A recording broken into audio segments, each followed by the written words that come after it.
Hello दोस्तों, कैसे हो आप सभी लोग। आशा करते हैं दोस्तों आप सभी लोग अच्छे और मस्त होंगे। जैसा कि दोस्तों आप सभी को पता होगा कि दोस्तों मैंने नेवी एमआर के लिए जो दोस्तों फ्री लक्ष्य बैच स्टार्ट किया था, जिसकी जो दोस्तों क्लासेज है हमारे इस चैनल पर जो है दोस्तों चैप्टर वाइज टॉपिक वाइज चल रही हैं। अगर दोस्तों आप लोगों को नहीं पता है तो दोस्तों आप लोग जो है दोस्तों हमारे चैनल के प्लेलिस्ट में जाकर के देख सकते हैं। हर एक दोस्तों सब्जेक्ट का जो दोस्तों चैप्टर वाइज टॉपिक वाइज जो दोस्तों लगातार जो क्लासेज चल रही हैं।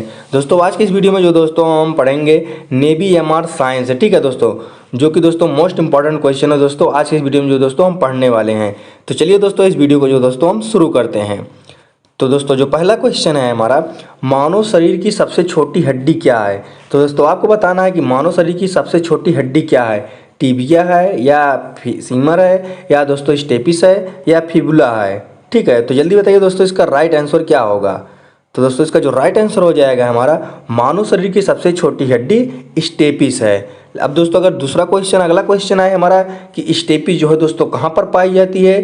तो स्टेपिस जो है दोस्तों कान में पाई जाती है। और कितनी हड्डी पाई जाती है। तो दोस्तों टोटल 6 हड्डी पाई जाती है। एक कान में 3 हड्डी, एक कान में 3 हड्डी, टोटल कितनी हड्डी पाई जाती है दोस्तों 6 हड्डी पाई जाती है। ठीक है, और यह जो दोस्तों मानव शरीर की सबसे छोटी हड्डी है। ठीक है, कौन है दोस्तों स्टेपिस। ठीक है, तो दोस्तों जो अगला क्वेश्चन है अब हमारा, रक्त का रंग लाल किसके कारण होता है। तो दोस्तों आपको बताना है कि रक्त का रंग जो है लाल किसके कारण होता है। प्लाज्मा के कारण होता है या हीमोग्लोबिन के कारण होता है या आरबीसी के कारण होता है, डब्ल्यूबीसी के कारण होता है।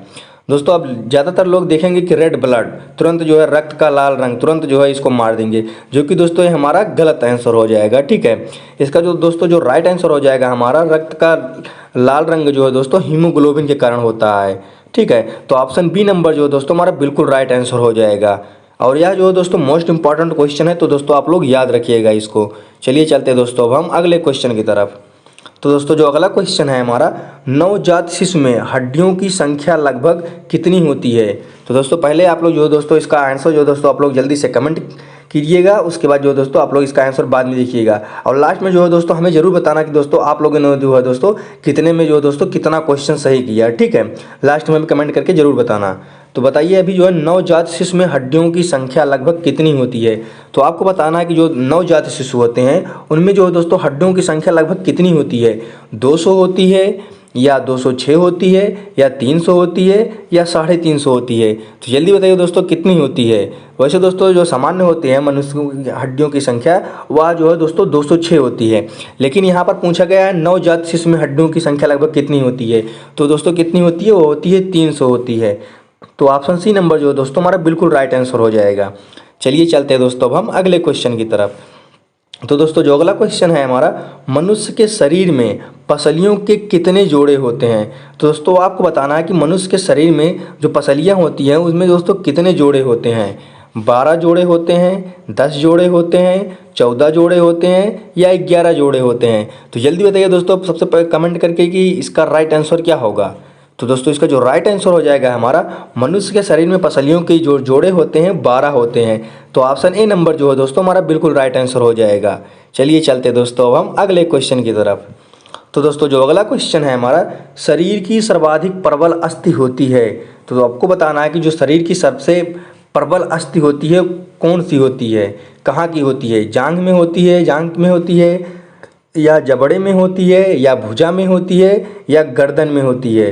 तो जल्दी बताइए दोस्तों जो शरीर की सबसे कठोर हड्डी होती है, प्रबल का मतलब कठोर अस्थि हड्डी। ठीक है, शरीर की जो सबसे कठोर हड्डी होती है यानी प्रबल अस्थि होती है वो कहाँ पर होती है। जांघ में होती है या जबड़े में होती है या भुजा में या गर्दन में। जल्दी बताइए दोस्तों इसका राइट आंसर क्या होगा। तो दोस्तों इसका जो राइट आंसर हो जाएगा हमारा, शरीर की सबसे जो प्रबल अस्थि होती है वो जबड़े में होती है। तो ऑप्शन बी नंबर जो है दोस्तों हमारा बिल्कुल राइट आंसर हो जाएगा। चलिए चलते देखते हैं दोस्तों हम अगला क्वेश्चन। ठीक है, मानव शरीर की सबसे लंबी हड्डी है। तो दोस्तों आपको बताना है कि मानव शरीर की सबसे लंबी हड्डी कौन है इसमें से। स्टेपिस है, फिबुला है, टिबिया है या फीमर है। तो जल्दी बताइए दोस्तों इसका राइट आंसर क्या होगा। तो दोस्तों इसका जो राइट आंसर हो जाएगा हमारा, मानव शरीर की जो सबसे लंबी हड्डी है वो दोस्तों हमारा फीमर है। अब फीमर कहाँ पाई जाती है। फीमर जो है दोस्तों जांघ में पाई जाती है। ठीक है, फीमर कहाँ पाई जाती है दोस्तों जांघ में, और मानव शरीर की सबसे लंबी हड्डी फीमर। ठीक है, तो चलिए चलते हैं दोस्तों अब हम अगले क्वेश्चन की तरफ। तो दोस्तों जो अगला क्वेश्चन है हमारा, ह्यूमरस अस्थि कहाँ पाई जाती है। तो दोस्तों आपको बताना ह्यूमरस जो अस्थि है वो कहाँ पाई जाती है। जांघ में पाई जाती है, जबड़े में पाई जाती है, ऊपरी भुजा में पाई जाती है या अग्र भुजा में पाई जाती है। तो जल्दी बताइए दोस्तों इसका राइट आंसर क्या होगा। तो दोस्तों जो ह्यूमरस है या दोस्तों कहाँ पाई जाती है, या ऊपरी भुजा में पाई जाती है। तो ऑप्शन सी नंबर जो है दोस्तों हमारा बिल्कुल राइट आंसर हो जाएगा। चलिए चलते देखते हैं दोस्तों हम अगला क्वेश्चन। तो दोस्तों जो अगला क्वेश्चन है हमारा, टिबिया नामक हड्डी किस में पाई जाती है। तो दोस्तों आपको बताना है कि जो टिबिया नामक हड्डी होती है वो कहाँ पर पाई जाती है, किस में पाई जाती है। खोपड़ी में पाई जाती है, टांग में पाई जाती है या भुजा में पाई जाती है या मुंह में पाई जाती है। जल्दी बताइए दोस्तों इसका राइट आंसर क्या होगा। तो दोस्तों इसका जो राइट आंसर हो जाएगा हमारा, टिबिया नामक हड्डी टांग में पाई जाती है। ठीक है, तो ऑप्शन बी नंबर जो है दोस्तों हमारा बिल्कुल राइट आंसर हो जाएगा। चलिए चलते हैं दोस्तों अब हम अगले क्वेश्चन की तरफ। तो दोस्तों जो अगला क्वेश्चन है हमारा, दांतों तथा हड्डियों में पाए जाने वाला तत्व है। तो दोस्तों आपको बताना है कि दांतों तथा हड्डियों में कौन सा तत्व पाया जाता है। कैल्शियम व पोटेशियम व कैल्शियम पाया जाता है, कैल्शियम व मैग्नीशियम पाया जाता है, कैल्शियम और फास्फोरस पाया जाता है या इनमें से कोई नहीं पाया जाता है। तो दोस्तों इसका जो राइट आंसर हो जाएगा हमारा, दांतों तथा हड्डियों में पाए जाने वाला जो तत्व है दोस्तों हमारा कैल्शियम और फास्फोरस है। तो ऑप्शन सी नंबर जो दोस्तों हमारा बिल्कुल राइट आंसर हो जाएगा। तो अगला क्वेश्चन जो दोस्तों हमारा है क्वेश्चन नंबर 10, वृद्ध अवस्था में मनुष्य की हड्डियाँ क्यों कमज़ोर हो जाती है। तो आपको बताना है दोस्तों, वृद्ध अवस्था में जो मनुष्य की हड्डियाँ होती हैं क्यों कमज़ोर हो जाती हैं। आयोडीन की कमी के कारण कमज़ोर हो जाती हैं, या लोहे की कमी के कारण, या कैल्शियम की कमी के कारण, या कोबाल्ट की कमी के कारण। तो जल्दी बताइए दोस्तों इसका राइट आंसर क्या होगा। तो दोस्तों जो इसका राइट आंसर हो जाएगा हमारा, वृद्ध अवस्था में मनुष्य की जो हड्डियां होती हैं कैल्शियम की कमी के कारण जो है दोस्तों कमज़ोर हो जाती हैं। किसकी कमी के कारण, कैल्शियम की कमी के कारण। तो इसका जो दोस्तों राइट आंसर हो जाएगा हमारा ऑप्शन नंबर सी। ठीक है, चलिए चलते दोस्तों अब हम अगले क्वेश्चन की तरफ। तो दोस्तों जो अगला क्वेश्चन है हमारा, अस्थि में कौन सा लवण सर्वाधिक मात्रा में होता है। तो दोस्तों आपको बताना है कि जो अस्थि है उसमें कौन सा लवण जो है दोस्तों सर्वाधिक मात्रा में होता है। कैल्शियम फास्फेट होता है, सोडियम क्लोराइड होता है, या फेरिक नाइट्रेट होता है, या मैग्नीशियम कार्बोनेट होता है। तो जल्दी बताइए दोस्तों इसका राइट आंसर क्या होगा। तो दोस्तों इसका जो राइट आंसर हो जाएगा हमारा, अस्थि में जो लवण है दोस्तों सर्वाधिक मात्रा में कैल्शियम फास्फेट होता है। तो ऑप्शन ए नंबर जो दोस्तों इसमें हमारा बिल्कुल राइट आंसर हो जाएगा। तो दोस्तों जो अगला क्वेश्चन है हमारा, अस्थियों एवं पेशियों को आपस में जोड़ता है। तो दोस्तों आपको बताना है कि अस्थियों एवं पेशियों को आपस में कौन जोड़ता है। लिंगामेंट जोड़ता है, टेंडन जोड़ता है, या उपास्थि जोड़ता है, या छोटी पेशी जोड़ती है। तो जल्दी बताइए दोस्तों इसका राइट आंसर क्या होगा। तो दोस्तों इसका जो राइट आंसर हो जाएगा हमारा, अस्थियों एवं पेशियों को जो आपस में जोड़ता है उसे हम टेंडन कहते हैं। ठीक है, क्या है, टेंडन को जोड़ता है। कौन जोड़ता है दोस्तों, टेंडन। तो ऑप्शन बी नंबर जो दोस्तों हमारा बिल्कुल राइट आंसर हो जाएगा। और यह जो दोस्तों मोस्ट इंपॉर्टेंट क्वेश्चन है कि अस्थियों एवं पेशियों को कौन जोड़ता है, तो आप लोग इसको याद रखिएगा कि टेंडन जोड़ता है। ठीक है, ऑप्शन बी नंबर दोस्तों राइट आंसर होगा। चलिए चलते दोस्तों अब हम अगले क्वेश्चन की तरफ।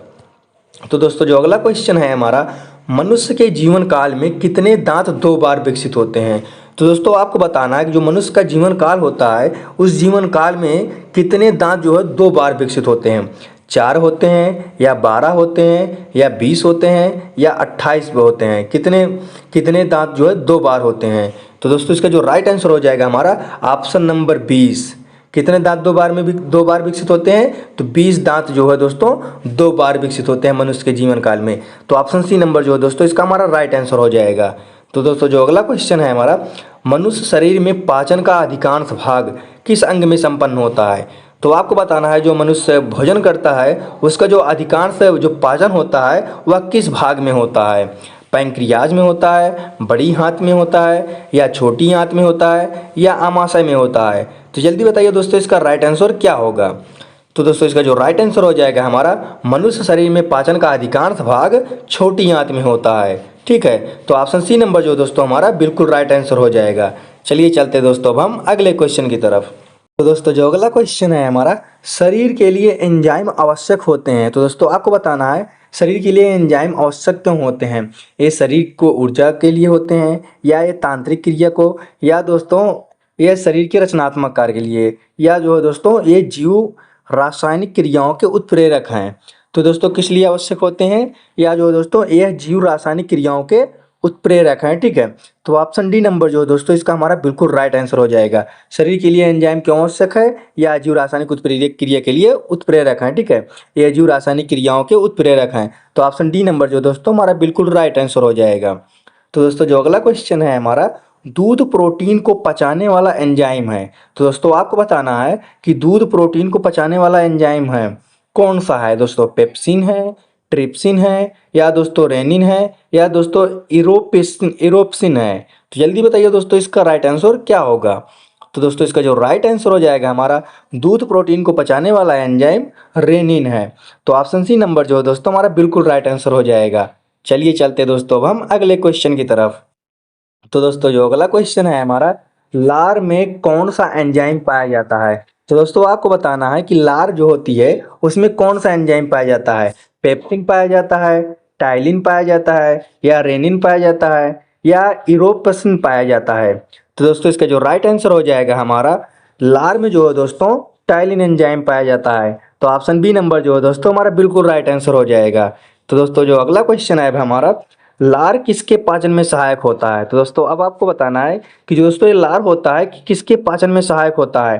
प्रोटीन के, या दोस्तों स्टार्च के, या फाइबर के, या वसा के। तो जल्दी बताइए दोस्तों इसका राइट आंसर क्या होगा?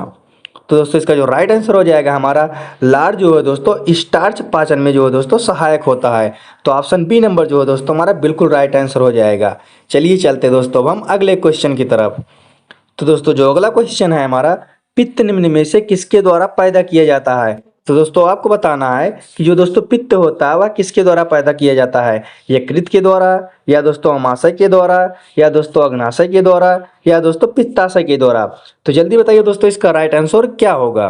तो दोस्तों इसका जो राइट आंसर हो जाएगा हमारा, पित्त जो है दोस्तों यकृत के द्वारा पैदा किया जाता है। तो ऑप्शन ए नंबर जो है दोस्तों हमारा बिल्कुल राइट आंसर हो जाएगा। चलिए देखते दोस्तों अब हम अगला क्वेश्चन।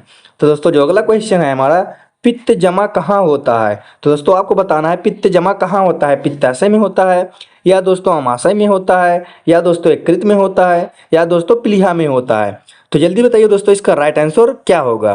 तो दोस्तों इसका जो राइट आंसर हो जाएगा हमारा, पित्त जमा जो है दोस्तों पित्ताशय में होता है। आप लोग इन दोनों क्वेश्चन को जो है ध्यान से एक बार देख लीजिए, क्योंकि इसमें पूछा गया है, पहले में पूछा गया, क्वेश्चन नंबर 19 में पूछा गया है, पित्त निम्न में से किसके द्वारा पैदा किया जाता है? जब पैदा किए जाने की बात करेगा तो यकृत, अगर जो दोस्तों जमा कहाँ होता है पित्त, तो दोस्तों कहाँ होता है? पित्ताशय में, ठीक है।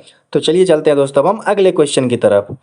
तो दोस्तों जो अगला क्वेश्चन है हमारा, मानव हृदय में कितने कोष्ठक होते हैं? तो दोस्तों आपको बताना है कि मानव का जो हृदय होता है उसमें कितने कोष्ठक होते हैं? 2 होते हैं, या दोस्तों 3 होते हैं, या 4 होते हैं, या 5 होते हैं। तो जल्दी बताइए दोस्तों इसका राइट आंसर क्या होगा? तो दोस्तों जो इसका राइट आंसर हो जाएगा हमारा, मानव हृदय में जो है दोस्तों टोटल 4 कोष्ठक होते हैं, ठीक है। तो ऑप्शन सी नंबर जो है दोस्तों हमारा बिल्कुल राइट आंसर हो जाएगा। तो चलिए देखते हैं दोस्तों अब हम अगला क्वेश्चन। तो दोस्तों जो अगला क्वेश्चन है हमारा, ब्लड प्रेशर मापक यंत्र कौन सा है? तो दोस्तों आपको बताना है जो ब्लड प्रेशर मापक यंत्र है कौन सा है? ईसीजी है, या स्टेथोस्कोप है, या स्फेग्नोमीटर है, स्फेग्नोमैनोमीटर है, या दोस्तों आर्म बैंड है। तो जल्दी बताइए दोस्तों इसका राइट आंसर क्या होगा? तो दोस्तों इसका जो राइट आंसर हो जाएगा हमारा, ब्लड प्रेशर मापक यंत्र जो है दोस्तों कौन सा है? स्फेग्नोमैनोमीटर, ठीक है दोस्तों। तो दोस्तों इसका जो राइट आंसर हो जाएगा मापक यंत्र ब्लड प्रेशर का स्फेग्नोमैनोमीटर। तो ऑप्शन सी नंबर जो है दोस्तों इसका हमारा बिल्कुल राइट आंसर हो जाएगा। चलिए देखते दोस्तों अब हम अगला क्वेश्चन। तो दोस्तों जो अगला क्वेश्चन है हमारा, दौड़ लगाते समय मनुष्य का रक्तचाप क्या होता है दोस्तों? बढ़ जाता है, या दोस्तों घट जाता है, या ऊपर नीचे होता रहता है, या दोस्तों एक समान रहता है। तो जल्दी बताइए दोस्तों इसका राइट आंसर क्या होगा? तो दोस्तों इसका जो राइट आंसर हो जाएगा हमारा, दौड़ लगाते समय मनुष्य का रक्तचाप जो है दोस्तों बढ़ जाता है। तो ऑप्शन ए नंबर जो है दोस्तों हमारा बिल्कुल राइट आंसर हो जाएगा। चलिए देखते हैं दोस्तों अब हम अगला क्वेश्चन। तो दोस्तों जो अगला क्वेश्चन है हमारा, मानव शरीर का ब्लड बैंक किसे कहा जाता है? तो दोस्तों आपको बताना है मानव शरीर का जो है दोस्तों ब्लड बैंक किसे कहा जाता है, या जो है दोस्तों मोस्ट इंपॉर्टेंट क्वेश्चन है, तो आप लोग जो है दोस्तों इसको याद रखिएगा, ठीक है। मानव शरीर का जो है दोस्तों ब्लड बैंक जो है दोस्तों किसे कहा जाता है? प्लीहा को कहा जाता है, या दोस्तों फेफड़ा को कहा जाता है, या दोस्तों हृदय को, या दोस्तों यकृत को। तो जल्दी बताइए दोस्तों इसका राइट आंसर क्या होगा? तो दोस्तों इसका जो राइट आंसर हो जाएगा हमारा, मानव शरीर का ब्लड बैंक जो है दोस्तों प्लीहा को कहा जाता है। तो ऑप्शन ए नंबर जो है दोस्तों हमारा बिल्कुल राइट आंसर हो जाएगा। ठीक है दोस्तों, तो दोस्तों यहीं पर हो जाता है हमारा आज का क्वेश्चन समाप्त। ठीक है, आशा करते हैं दोस्तों आप सभी को पसंद आया होगा। और दोस्तों अगर आप लोगों ने अभी तक हमारे और इसके पिछले वीडियो को नहीं देखा है, जो कि दोस्तों हमारे इस चैनल पर मैंने आपको पहले बताया कि हमारे इस चैनल पर चैप्टर वाइज टॉपिक वाइज जो है दोस्तों लगातार क्लासेस चल रही हैं। अगर आप लोगों ने अभी तक नहीं देखा तो आप लोग जो है दोस्तों हमारे प्ले लिस्ट में जाकर के चेक कर सकते हैं और दोस्तों आप लोग जो है उससे पढ़ भी सकते हैं। तो मिलते हैं दोस्तों जल्द से जल्द नई वीडियो के साथ, तब तक के लिए जो है दोस्तों जय हिंद जय भारत।